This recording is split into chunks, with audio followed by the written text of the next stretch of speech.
Stop listening to the marketing. Seriously guys, there is so much expensive hardware out there at the moment, and trust me, 90% of you don't need to buy any of it. Don't believe me? Well, just look at this graph. The thing you'll probably notice is that there's no real-world performance difference between Ryzen and Intel at the top end. But it's when you have a closer look, and you'll see that there are some chips that cost almost half as much that actually have pretty similar performance. So let this be a video of truth, as we walk you through the latest 13th gen Intel processors versus the latest from AMD Ryzen, and we help you to find the perfect choice for your next gaming PC. Right after a short word from this video's sponsor. The Gigabyte Aorus 17 is a gaming powerhouse, coming equipped with Intel's latest 12th gen i7 processors, up to an RTX 3080 Ti graphics card, crazy fast Intel Wi-Fi 6E, and a stupendous 360Hz IPS display. Learn a little bit more and get yours today, hit the link in the description below. Let's waste no time at all and jump straight into the graphs. And right off the bat, an RTX 4090 is so stupidly powerful that we are actually seeing CPU bottlenecks left, right and center, even at 4K. I mean, running Cyberpunk at UHD with ray tracing wasn't an issue for any of these CPUs, with only the 6-core 12600 landing less than a perfect score. But in others, we actually saw huge differences that I honestly didn't expect. I mean, just look at Warzone, the game you probably care about the most. It is so CPU dependent that drop to a 7600X or 12600K, and you can lose a whopping 50 frames per second at 4K. Our 13900K result does seem a tad low for my liking, so something could have gone wrong, but this could also be a limitation by running more efficiency cores in Windows 10. It's experiments like these that can and will be run, so if you're not already, get subscribed so you don't miss it, and maybe check out this PC build that we've already done in the top right corner of your screen. Forza Horizon 5 isn't too bad to be fair, with most CPUs performing fairly consistently, but even at this early stage I think it's already clear that heavily skimping out on your CPU for an RTX 4090 just isn't an option, even at 4K. Far Cry 6 and Shadow of the Tomb Raider yield yet more interesting results, with 4K actually being drivable for all but our budget i5 and Lara Croft, but then the CPU-bound Far Cry really does separate the wheat from the chaff. Intel 13th gen is actually really dominant here, with both the i9 and i5 way out in front of the latest Ryzen chips. It is very telling, however, that the 5800X3D isn't masses behind, so it's safe to say that AMD's best gaming chip doesn't actually exist yet. Ryzen 7000 3D, anyone? To summarise then, we're definitely seeing some strong improvements from the newer, faster chips, but nothing but the most budget gaming CPUs are going to give you a bad experience here. Until you start playing at 1440p. Prepare to have your mind blown, because not only was I not expecting to see an average frame rate of over 300 FPS in Warzone, but I definitely wasn't expecting to see a 6-core chip have 100 FPS less. That is astounding. Clearly, Warzone is a crazy demanding game, and it's worth noting that for consistency, this is actually a repeatable section of the training stage. Real-world games are even heavier than this, so the bottleneck is expected to actually be a fair bit higher. Regardless, both sets of new chips are leading the pack. Intel for averages, and AMD once again for 1% lows. We really do need to try this on Windows 11 and see if anything changes. All other titles are pretty much as I expected, with Forza getting a little bit more restricted, but all of the newer CPUs again are at the top of the pack. Cyberpunk seems to favour Intel for the most part, with subtle changes as we move down the stack, but it is worth remembering that ray tracing is actually very demanding for both the CPU and the GPU. Far Cry 6 is probably the most picky in our test, and we barely see any increase to FPS at all at Quad HD. But again, it clearly shows a win for the i9, with its apparent love of cache helping the X3D to take second place. Lara Croft, meanwhile, decides that she quite fancies Team Red, with mainly Ryzen CPUs on top, despite the i9 being a smidge fastest overall. And then, here comes the bit I've been dreading. Not the bad hair day. 1080p resolution. It's not that there's anything wrong with it, but it's that it's this horrible marketing resolution for CPU companies to say, oh look how high our frame rates can be, but nobody's going to be using an RTX 4090 at 1080p. So I'll show you the data for science so we can see which CPU is best, but remember, these are not realistic figures because you're not going to be using this setup. To be fair, it definitely is quite interesting, because Warzone actually caps out at an absolutely stonking 370 FPS with the i9, taking a 50 frames a second lead over its i5 counterpart, which in itself is pretty remarkable. All of the Ryzens do perform well here, with the exception of the 6-core, and it's the exact same story for the 12600K.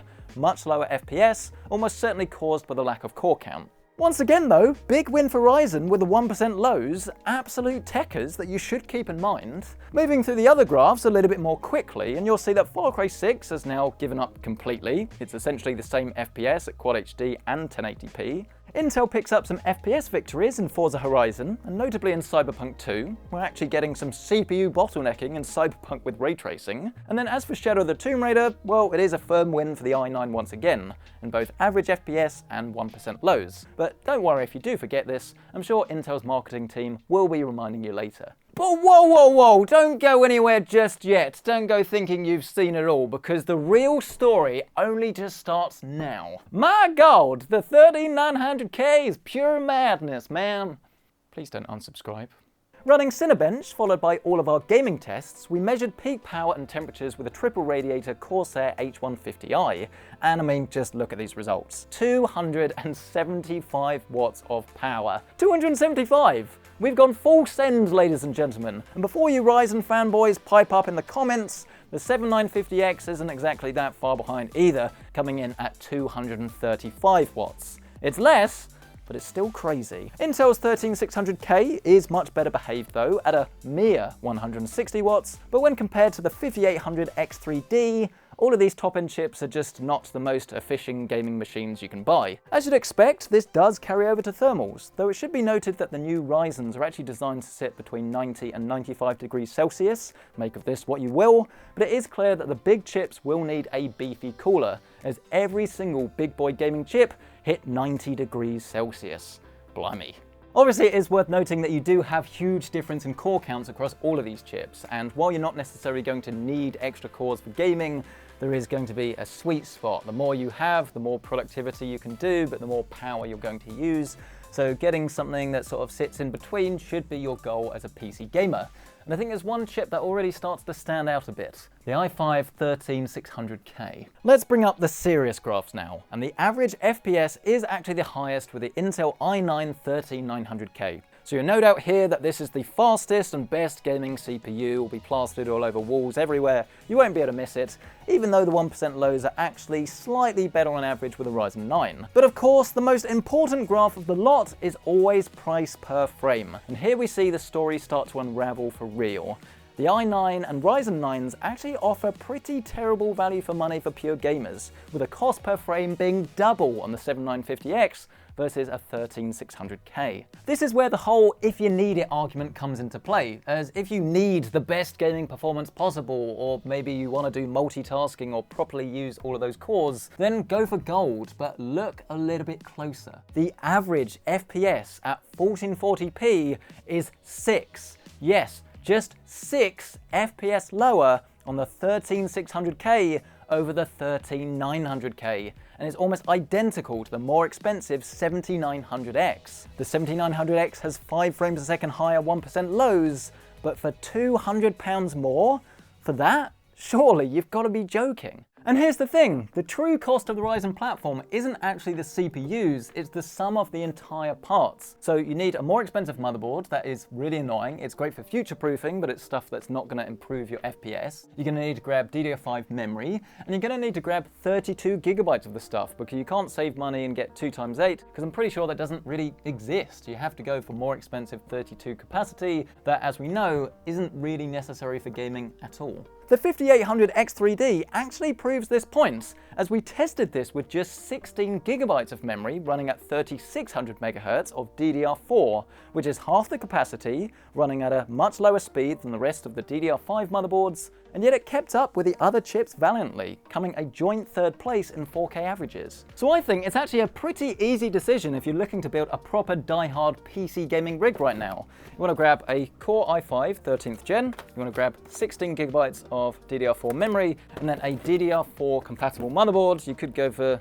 Z790, but personally I'd probably go for something cheaper like a B660 motherboard. Oh, and obviously the most powerful GPU that you can afford. Obviously you'll need to update the BIOS and you'll be missing out on some future-proofing, upgradability, DDR5 in the future, but ultimately you're going to be maximizing your bang for the buck while still getting insanely high frame rates. And for a gaming PC, this is all that matters. I literally bang on about this all of the time.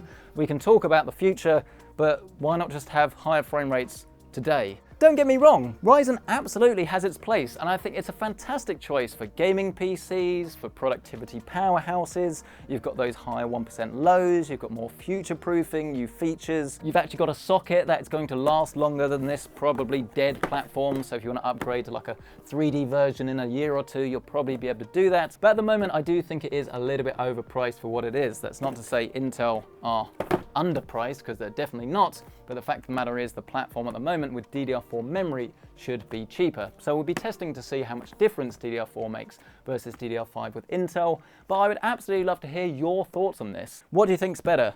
Intel? Ryzen? Let me know why. I would absolutely love to hear your thoughts on this. If you do want to check out current pricing on any of these chips, you can find them linked down below, including the full parts list for this entire build. Smash the like button if you haven't already, and if you do want to check out current pricing on any of these CPUs, the RTX 4090 or anything in my setup or in this rig, you can find that link down below with my Amazon affiliate links. And links for the incredible Gigabyte Aorus 17. This machine packs in 14 cores of CPU power for sky-high frame rates, with options to suit every gamer's needs and budget. You've got DDR5 or DDR4 memory, Thunderbolt 4, and the WindForce Infinity cooling system. Learn a little bit more and get yours today with the link down below. But thank you so much for watching this video. I'll catch you in the next one.